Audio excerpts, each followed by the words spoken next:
Hey guys, Michelle here from Michelle Creations, and I want to give you a quick tutorial on how I sublimate a tank top.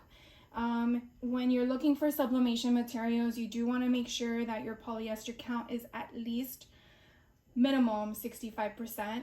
The higher the polyester count, the better your image will adhere to your garment in the sense of vibrancy. As the lesser you get down in the polyester count, it will give it more of a vintage faded feel. I just wanted to let you know that the ones I am using is the Bella Canvas Flowy Collection. Now these are the heather colors. I will find out what color this one is. I think it's like a mauve, but it's 91% polyester and 9% cotton. So it will give me a nice feel. So what we're gonna do first is we're going to put this on our heat press. Now I do have it set up at 400 degrees for 60 seconds. It typically is the norm for sublimation for t-shirts and garments. And so I'm just making sure all my wrinkles are off the background or at the back of the thing. We are going to lint roll the garment. I always stress to always try to lint roll if you can remember, because there are fibers on there, and if you're using a white shirt, you will see these little tiny blue fibers, and when you see that, it's because you didn't lint roll. For some reason, when you sublimate on a polyester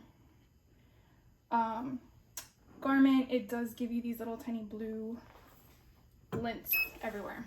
So we're just gonna press this for 5 seconds or 10 seconds just to get the moisture out of the garment. And after doing that, we're then going to line up my image. Now I'm making this tank top for my daughter because she likes to work out, and the image I am using is weekend, because we always like looking forward to the weekend. So it's your motivation when you're working out in the middle of the week. So you can do a couple of things. You can just, I believe I lined this up evenly, I think, when I printed it. So you can kind of give an indentation as to where your center is going to be. You can kind of slightly see it through the image. Now, when you're working with tank tops or v-necks, you got to remember that your collar is now lower than where you're used to showing it. So you want to make sure you're not coming down too far from the collar of your tank top or v-neck. Because I see I already have a gap here, I'm actually going to go up to it as much as I can. And I'm just trying to gauge where the middle would be. And I'm going to use my heat resistant tape. Very important. You don't want to use Scotch tape or any other form of tape, because the adhesive will stick to your garment and leave a nasty residue. Not sure if that can come off, but you just don't want to have to deal with that. So make sure you do get heat resistant tape. I know they have them in different colors. I think Cricut sells them, but this I just got off of Amazon. So what I like to do, and you probably won't see this on camera, is I lift it up just to make sure it's not crooked and that the placement I have it at is reasonable. So again, I did it in all 4 sections because I'm going to be moving this around a lot, and I didn't want it to shift as much.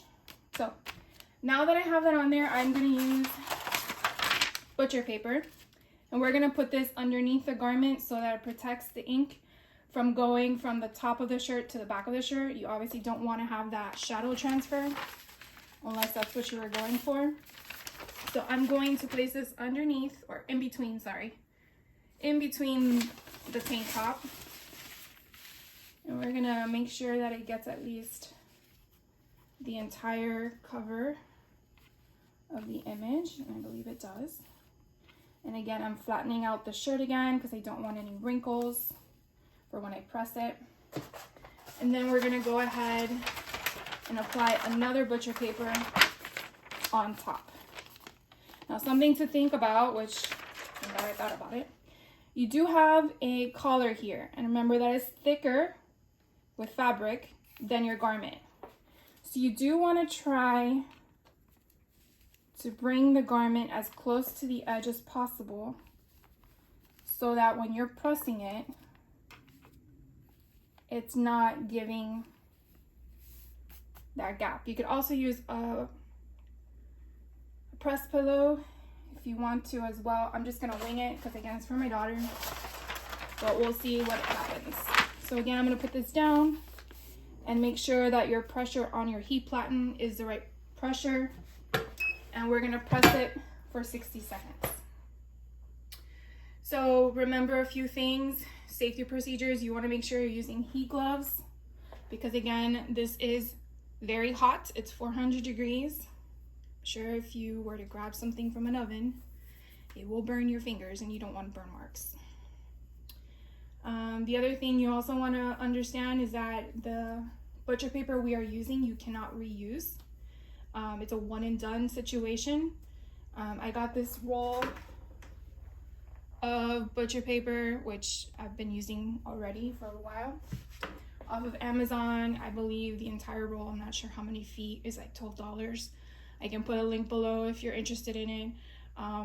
So again, the butcher paper used in between your shirt and on top of your shirt, you cannot reuse. Even if you feel like no ink transferred, I just would not recommend it. You just don't want any ghosting. All right, so you can kind of see a little bit how it kind of transferred. And now we are going to see what the image looks like. I think it came out pretty cool. So we're gonna just take out the in-between, and like I show you, that was in between the shirt. And now my daughter has a cute workout shirt that says weekend. So I would love to know what you think. If you like the video, please hit that like button. If you would like to see more content, I would love for you to subscribe so you can be notified. And if there's any videos that you guys want to see, by all means, please leave a comment below. Or if I would love to hear from you. So I want you guys to have a great day no matter what time of day it is. And I will catch you on the next one. Take care.